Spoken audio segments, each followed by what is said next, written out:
বাংলাদেশের উত্তর পূর্ব সীমান্তে নেত্রকোনা জেলার দুর্গাপুর উপজেলার বিরিশরি।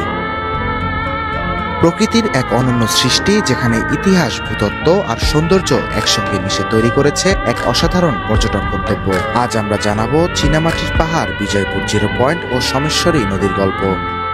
যে স্থানটি সবাই চীনামাটির পাহাড় নামে চেনে, এটি মূলত বহু বছর ধরে পরিচালিত চীনামাটির কাঁচা মাল বা কাওলিন উত্তোলনের ফল। দীর্ঘদিনের খনন কাজে তৈরি হয়েছে বিশাল গর্ত, যেখানে বৃষ্টির পানি জমে সৃষ্টি হয়েছে অপূর্ব নীলাভ জলাধার। পানির এই নীল রং কোনো কৃত্রিম বিষয় নয়। সূর্যের আলো, পানির গভীরতা এবং সাদা মাটির প্রতিফলনের কারণে এটি কখনো নীল কিংবা কখনো সবুজ রং ধারণ করে। আগে এত কিছু ছিল না, বাট আগে আরো কোয়াইটার ছিল, আগে আরো ক্লিন ছিল। এখন যত জনসংখ্যা বাড়তেছে, যত জায়গা বাড়ছে, তত জিনিসটার সৌন্দর্য একটু ডিক্রেস হচ্ছে মনে হচ্ছে। এই সাদামাটির পাহাড় সারা বাংলাদেশ থেকে পর্যটকরা আসে দেখার জন্য। এটা যাতে কোনো দস্যুরা কাটতে না পারে, ভবিষ্যৎ প্রজন্ম যাতে দেখতে পারে, এটা যাতে কোনো সময় কাটা না হয়। এটা যেহেতু পর্যটন সেবা কেন্দ্র, এটা যাতে বহাল থাকে। একসময় এখানে শিল্প কারখানার কাঁচামাল সংগ্রহ করা হলেও বর্তমানে এটি দেশের অন্যতম জনপ্রিয় দর্শনীয় স্থানে পরিণত হয়েছে। এখানে যদি ওইরকম হোটেলের ব্যবস্থা থাকতো বা ওইরকম পর্যটক ফ্রেন্ডলি সুযোগ সুবিধা থাকতো, তাহলে যে কেউ আসতে পারতো দূর থেকে। আগে জায়গাটা আরো পরিষ্কার পরিচ্ছন্ন ছিল, আগে যতবার আসছি।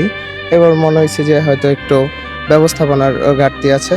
চীনামাটির পাহাড় থেকে অল্প দূরেই রয়েছে বিজয়পুর জিরো পয়েন্ট। এখান থেকে খুব কাছেই দেখা যায় বাংলাদেশ ভারত সীমান্ত। সীমান্তের প্রাকৃতিক সৌন্দর্য এবং পাহাড়ি পরিবেশ পর্যটকদের মুগ্ধ করে প্রতিনিয়ত। আমি এসেছি আসলে বরিশাল থেকে। আর যদি বলি ভাই, আসলে বাংলাদেশ অনেক সুন্দর, সবার আসা উচিত। মানে বাংলাদেশের হিডেন অনেক প্লেস আছে। এই জায়গাটাও আমি বলবো যে ওরকম পর্যটক সেরকম একটা ভিড় হচ্ছে না, তবে এখানে মানুষের আসা উচিত এবং এই জায়গাটা মানুষের দেখা উচিত। ফার্স্ট টাইম আসছি, ভালোই লাগতেছে। আমি চীনামাটি পাহাড় গেছি, এখানে আসছি, আর যে কমলা বাগান গেছি। এর পাশ দিয়েই বয়ে চলেছে স্বচ্ছ পানির সোমেশ্বরী নদী। বর্ষাকালে নদীটি যেন নতুন রূপে প্রাণ ফিরে পায়। প্রতি বছর দেশের বিভিন্ন অঞ্চল থেকে হাজারো পর্যটক এখানে আসেন নদীর সৌন্দর্য উপভোগ করতে।